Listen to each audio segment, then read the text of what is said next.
जय श्री कृष्णा। मकान की प्राप्ति कब होगी या नया घर कब बनेगा, इसके स्थिर स्थायी योग पत्रिका में कौन से होते हैं, आपकी जन्म पत्रिका में कौन सा योग होता है।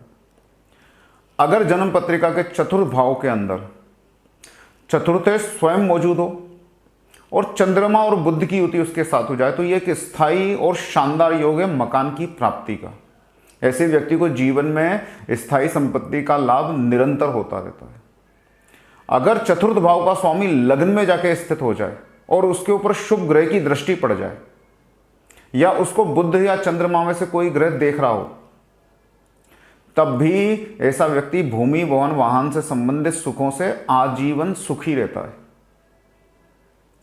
अगर चतुर्थ भाव में बुध और चंद्रमा हो या चतुर्थेश अकेला हो और बाकी दो ग्रह उसे दसम भाव से या अन्य किसी स्थिति से उसको अपनी पूर्ण दृष्टि से देख रहे हों, तब भी यहां पे आंशिक थोड़ा कमजोर लेकिन मकान की प्राप्ति का, नए घर की प्राप्ति का योग बनता है। जब जब चतुर्थेश पे से शुभ ग्रह का गोचर होगा या गुरु का गोचर दसम भाव से होगा, तब तक व्यक्ति के मन में नए मकान की प्राप्ति के या घर बनाने के विचार पल्लवित होने लगेंगे।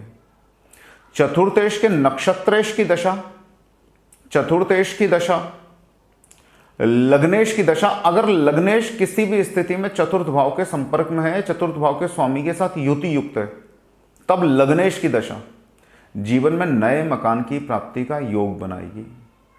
अगर चतुर्थेश अस्त हो, पाप संगति में हो, पाप कर्तरी योग में हो, अष्टम भाव में हो, द्वादश भाव में हो, षष्ठम भाव में हो या तृतीय भाव में हो, ऐसी स्थिति में मकान की प्राप्ति में, नए मकान की प्राप्ति में बाधाएं आती हैं, पीड़ाएं झेलनी होती हैं और समय अत्यधिक लग जाता है। ऐसी स्थिति में आपको चतुर्थेश के जप शांति कराने चाहिए, उसके दान देने चाहिए। देखिए, दान के विषय में मैं आपको ये बात बता देना चाहता हूँ, ग्रह के किसी भी स्थिति में शुभ फलों की प्राप्ति के लिए आपको दान करना ही चाहिए। आध्यात्मिक प्रोसेस है, इसमें ग्रह कमजोर हो जाएगा या ग्रह को बल मिल जाएगा, ऐसी बातों को आप मानना छोड़ दीजिए।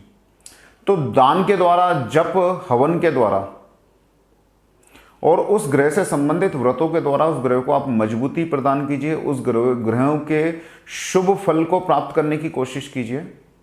वो अपनी दशा अंतरदशा आने पर आपको मकान की उपलब्धि कराएगा।